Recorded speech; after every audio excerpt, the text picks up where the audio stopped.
Live. Bienvenidos a Política y Poder. El día de hoy vamos a seguir comentando el tema de coyuntura. Vamos a hablar sobre la nulidad del juicio oral que le declararon a Keiko Fujimori. ¿Qué significa eso? ¿Qué consecuencias va a tener esa decisión a nivel procesal? Y sobre temas de coyuntura como el tema de la ley que estaba esperando que sea devuelta al Congreso sobre la eliminación de la prisión preventiva para actos que no son de flagrancia. Y otros temas más. Para eso hemos invitado a Vladimir León, abogado de la Universidad Nacional Mayor de San Marcos, con posgrado en la Universidad de Chile y con más de una década de trabajo profesional como asesor principal en diversos despachos y en diversas bancadas del Congreso de la República. Bienvenido, Vladimir. ¿Cómo te va? ¿Qué tal? ¿Cómo estás? Muchas gracias, Norman, por la presentación. Sí, quiero precisar que parecen, pero no son todavía 10 años en el Parlamento. Bueno, igual creo que tu amplia experiencia también en diversos ministerios, sumado a lo del Parlamento, hace algo de 10 años, ¿correcto? Correcto. Gracias por la invitación. Bien, Tú me pues, avisas, ¿por dónde empezamos? empecemos. ¿Qué significa, Vladimir? Un poco para aquellos que nos siguen, el día de hoy creo que una de las noticias más relevantes, porque ha movido un poco el ambiente político, es la declaratoria de nulidad del juicio oral que se le viene siguiendo a la señora Keiko Fujimori. Y queremos saber, obviamente, ¿qué significa esto, Vladimir? ¿Significa que ya la señora queda libre prácticamente de todos los cargos?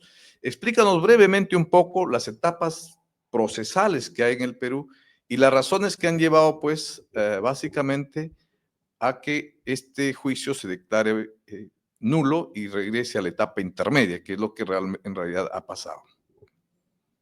Norman, es bueno que las personas que te siguen sepan que hay dos aristas en este proceso, ¿no? Uno, el estrictamente jurídico penal, y otro, no menos importante, el espacio político, ¿no? El juego de poder que hay en este proceso.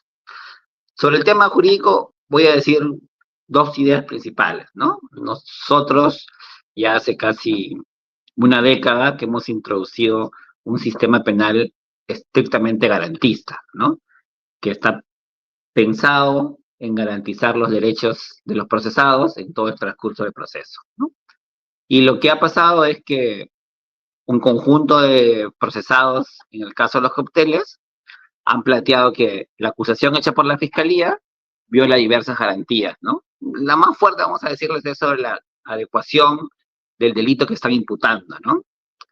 Entonces, lo que ha dicho hoy el Poder Judicial es que sí, los acusados tienen razón, no se ha delimitado específicamente el delito que se está persiguiendo, y en ese proceso se han vulnerado algunos derechos fundamentales, ¿no? Y lo que han ordenado técnicamente es que la Fiscalía vuelva a hacer la denuncia, ¿no?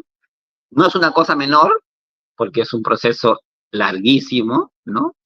Esta etapa de revisión ha durado casi 2 años, entonces creo que la señora Keiko gana mucho tiempo con esta orden del Poder Judicial de volverlo a hacer, ¿no? Correcto. Van a haber opiniones que te van a decir que está bien lo que ha hecho el Poder Judicial, opiniones que irán los que no está bien, ¿no? Pero no hay que dejar de mirar que esta decisión del Poder Judicial será luego del que el TC, el Tribunal Constitucional, elegido por un Congreso que controla Fuerza Popular, ¿no? Hay un punto de reserva en la piscina para que el Poder Judicial pueda decir que acá ha habido errores formales en la acusación, ¿no? O sea, primero estuvo la resolución que ordenó la anulación de caso de uno de los procesados, que fue el señor Klimper, ¿no? La liberación de uno de los condenados por el caso Barrio Salto, Rivera Lazo, ¿no? Luego la anulación de un extremo de la sentencia de Vladimir Cerrón. Entonces, el Tribunal Constitucional se ha convertido en una tercera instancia en materia de derecho penal, ¿no?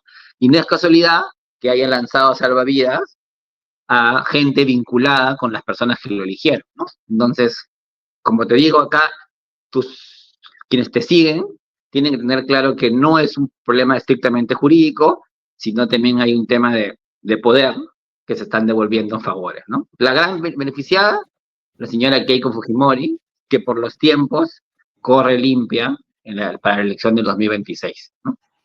En otras palabras, estimado doctor, es que obviamente con esta decisión, para aquellos que critican un poco la pérdida del balance de poderes, podría ser usado algún momento como una prueba más de que, evidentemente, como se dirían en términos un poco futboleros, juegan en pared el Congreso con el Tribunal Constitucional, lo cual no es cosa menor, ¿no?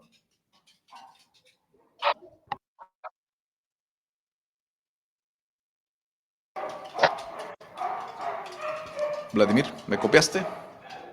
Sí, yo creo que es evidente que uno y otro están funcionando hacia el mismo sentido. ¿Te escucho? Perfecto. Entonces, ¿qué implica que regrese a la etapa intermedia? Obviamente hay 3 etapas Te claras en repito el la idea, proceso. ¿no? Entonces, el caso que planteas, que vuelve a la etapa intermedia en términos sencillos para quienes te siguen, es que el fiscal tiene que volver a plantear la acusación, ¿no? Y la acusación que implica no solo adecuar jurídicamente el caso, sino volver a ordenar los testigos, las pruebas, ¿no? Y es un proceso largo en que interactúan la fiscalía de un lado, el juez de garantías y de otro lado los procesados, ¿no? Entonces, en sencillo, nadie ha sido absuelto hoy, ¿no? No se ha archivado el caso, no es que la señora Fujimori y los otros 30 y tantos investigados estén libres de cualquier proceso. Lo que le ha dicho es, la acusación que hiciste tiene muchos errores formales, regresemos a una etapa en que se revisen estos errores y se plantee una acusación que pueda avanzar,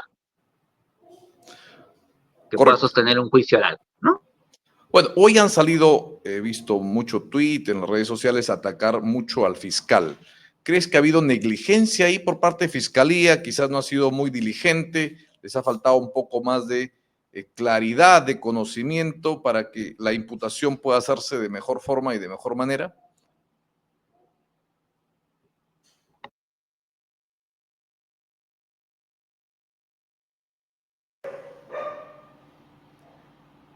Te preguntaba, Vladimir, sobre si tú crees que los fiscales tienen algo de culpa allí por la forma como han elaborado el expediente y quizás la imputación no lograron hacerlo de la mejor ¿Criticar? manera.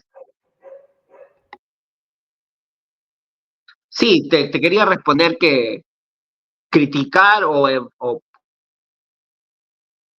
tener una evaluación aislada de la actuación de la imparcial, ¿no? Tenemos una cancha inclinada, donde hay unos actores que pueden mover al árbitro o que le pueden decir al árbitro cómo resolver el caso. Entonces, sí, también creo que técnicamente los fiscales pudieron plantear una acusación más limpia, pero es evidente que esta derrota no se hubiera dado si es que los acusados no tendrían la capacidad de mover la cancha y de condicionar al árbitro, ¿no? O sea, si el TC te dice, por aquí va, el Poder Judicial tiene poco margen para poder resolver de una manera distinta, ¿no?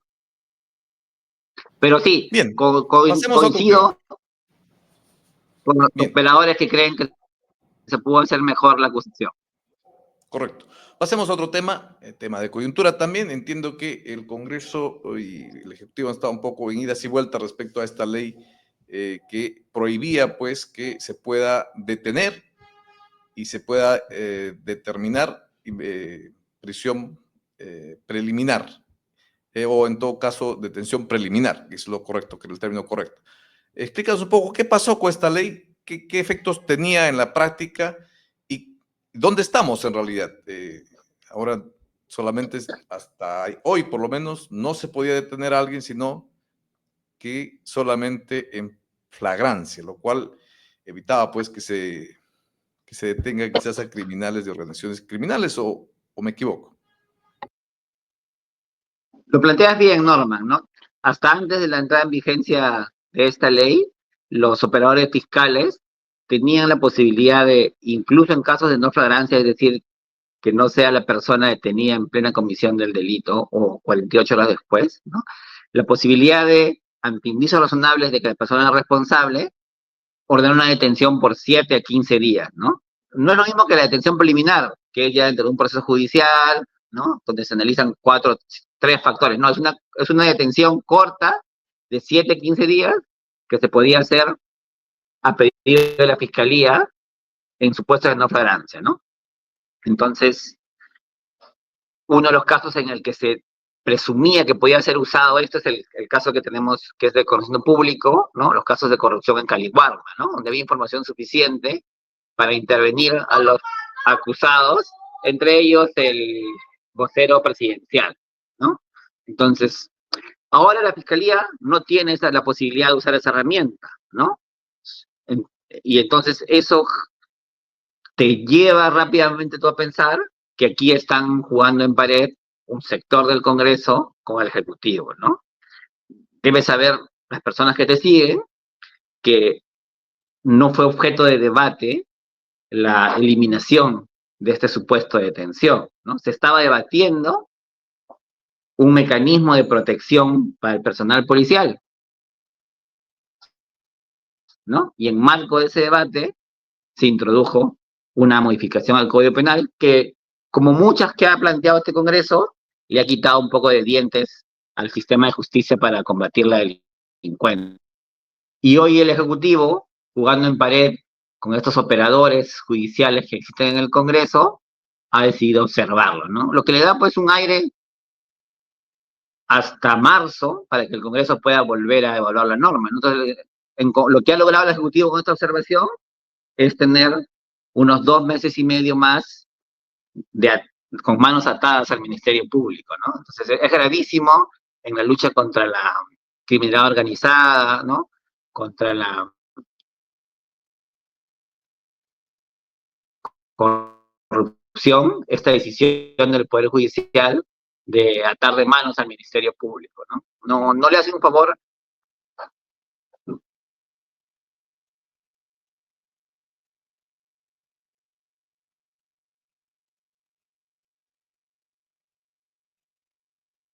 Tengo problemas para escucharte, Norman. Te decía, Vladimir, esta guerra entre los poderes del Estado, el Ejecutivo, el Ejecutivo y el Legislativo, básicamente contra el Poder Judicial y el Ministerio Público, ¿qué tanto afecta la gobernabilidad del país? ¿Cómo lo ves tú? Como bien lo planteaste, pues no hay una guerra entre poderes, ¿no? Es un poder que se está comiendo a todos los demás, ¿no? Y está generando una no parálisis, diría yo, porque como me decía Javier Díaz Canseco, el mundo todos los días se mueve, ¿no? Y entonces, si bien este conflicto o este acaparamiento de poderes está haciendo que el país no avance en políticas públicas que fortalezcan el Estado y mejoren la calidad de vida de la gente, lo que sí están avanzando son los pequeños, vamos a decirle, lobbies, ¿no? O sea, se sigue moviendo por un lado normas, exoneraciones tributarias para las agroexportadoras, todo este conjunto de no el desastre que es ahora el debate presupuestal, ¿no? O sea, hemos arrancado el año 2025 con un déficit de 40.000 millones, ¿no? Entonces, ahí hay ganadores y perdedores, ¿no? Entonces, es evidente que estamos generando las condiciones para una crisis más grande, ¿no? En diversos sectores, ¿no? Y esto es producto del conflicto, ¿no? De la falta de prioridad en el toma de decisiones de la cosa pública, ¿no? Entonces, sí es peligroso para el país que quienes ahora lideran los poderes estén solo preocupados en sobrevivir y en sacarle todo el jugo que se pueda al tiempo que les quede en el poder, ¿no? El otro día, Vladimir, escuchaba a una conferencia que dio Steven Levitsky, creo que es un conocido politólogo, profesor de Harvard y ha sido visitante y estudioso de Latinoamérica, y él decía, quizás parafraseando un poco mal, pero más o menos la idea era que lo que él ve ahora en las democracias y la debilidad de las democracias como la nuestra, por ejemplo, o algunas otras de Latinoamérica, es de que por un lado tienes también grandes poderes económicos tradicionales que obviamente acaparan gran parte, capturan parte del Estado, pero que ahora se ve un fenómeno también como las economías ilegales, las economías criminales empiezan también a carcomer ese Estado por el otro lado. Entonces, prácticamente cada vez más reduciendo la posibilidad de eficacia del Estado, pues, en toda Latinoamérica, ¿no? No sé qué opinión te merece esa idea. Mira, mi primer acercamiento sobre el tema es, sin dejar de desconocer la responsabilidad que esos actores tienen cuando ingresan al sistema, ¿no? Porque están ingresando y están como debilitando lo poco que se había hecho para regular esas actividades, ¿no? O sea, no quiero desconocer que hay una responsabilidad de los mineros informales en el impacto que hay en el ambiente, en los derechos, en la trata y en fin, en todo el tema asociado de la delincuencia que hay. Pero lo que tampoco se debe dejar de decir en este debate es que el Estado no les ha dado ninguna respuesta, ¿no? O sea, dos ejemplos sencillos, ¿no? O sea, en la minería ilegal, el que no se formaliza es un delincuente. O pasa lo mismo con los famosos colectiveros, ¿no? La respuesta que te da el Estado es sacarte y aislarte. Y entonces, si el Estado, como solución, como política pública, lo que hace es etiquetarte como delincuente, ahí estás generando de antemano un problema que va a resolverse como se está resolviendo, ¿no? Los actores se organizan y toman un sector del Estado. Entonces, no es un fenómeno nuevo en el Perú, ¿no? Tenemos es un proceso similar que creo que sucede cada cierto tiempo en que la falta de respuesta del Estado generan pues que los Correcto, excluidos tomen el Estado, ¿no? Entonces tenemos correcto. un fenómeno que tenemos que estudiar y como digo, interactuar con quienes ahora son excluidos por las políticas públicas, ¿no? Ciertamente hay mucho pan que rebanar ahí, evidentemente. Yo creo que, claro, hay, como bien lo señalan, varios estudios, como de Konrad Adenauer, hay cada vez estudios que demuestran, pues, cómo la criminalidad va ocupando espacios de poder y algunos lo dicen públicamente, incluso que en las instituciones más importantes del poder del Perú están ya economías criminales plenamente representados, ¿no? Entonces, es un problema sin duda grande. Pero bueno, ya vamos terminando un poco y te agradezco por tu tiempo para hablar un poquito sobre temas también de los candidatos presidenciales. Entiendo que se intenta lanzar una inhabilitación más hacia Martín Vizcarra por 10 años, pero curiosamente hay una contra Sagasti, ¿no? Que no sé de qué se le imputa específicamente, pero también quieren inhabilitarlo y sacarlo del tablero electoral. ¿Cómo se vive eso desde como le gusta ser llamado el primer poder del Estado? Erróneamente, creo yo, porque no debe ser así, ¿no? Mira, el panorama político es complicado para los que analizamos política porque entre el primero en las encuestas y el último, es decir, entre 0, que es el último, y creo que 7, que ha salido la señora Fujimori, uno, la diferencia está, si restas 2.5 para arriba y 2 puntos para abajo, la diferencia es 2 puntos por ciento, En los márgenes de es error lo que que tienen las creció Castillo. encuestas. O sea, es lo que creció Castillo en un día, ¿no? Entonces, nuestro gran problema es que las elecciones del 26 es una elección entre pequeños, ¿no?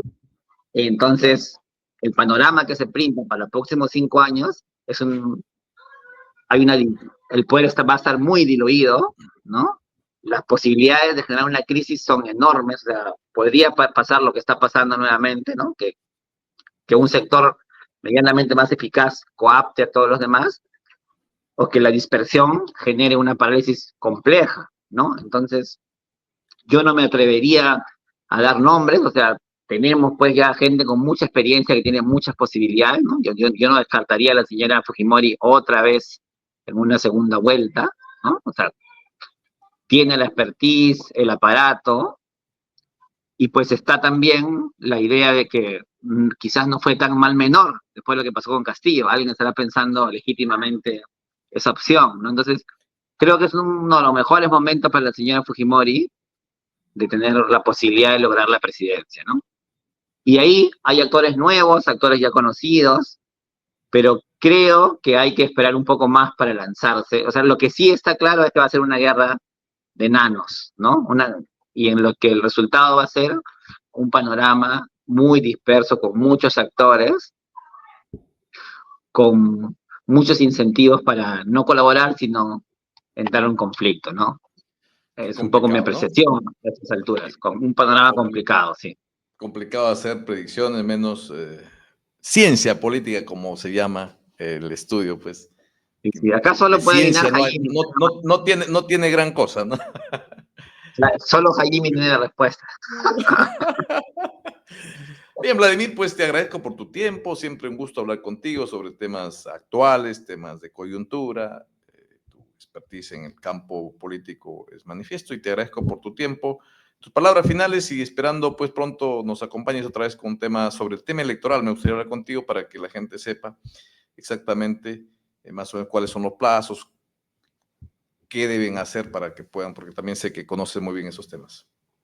Sí, estamos ya a escasos 2 meses y medio o 3 máximo, porque el 7 de abril está obligado el Ejecutivo a hacer las convocatorias, de que el panorama electoral esté mucho más claro, ¿no? Y conversar Correcto, sobre el tema, lo esperando que las hacemos. cosas se resuelvan lo mejor posible para el país. Gracias, estamos conversando. Igual, perfecto, te agradezco por tu tiempo. Con usted ha sido Vladimir León, hablando sobre temas de coyuntura y sobre el caso del Keiko Fujimori. Así que le agradecemos por su tiempo y no olviden suscribirse a aquellos que nos miran, nos siguen para poder seguir trabajando. Un abrazo a todos, gracias por seguirnos. Buenas noches. Buenas noches.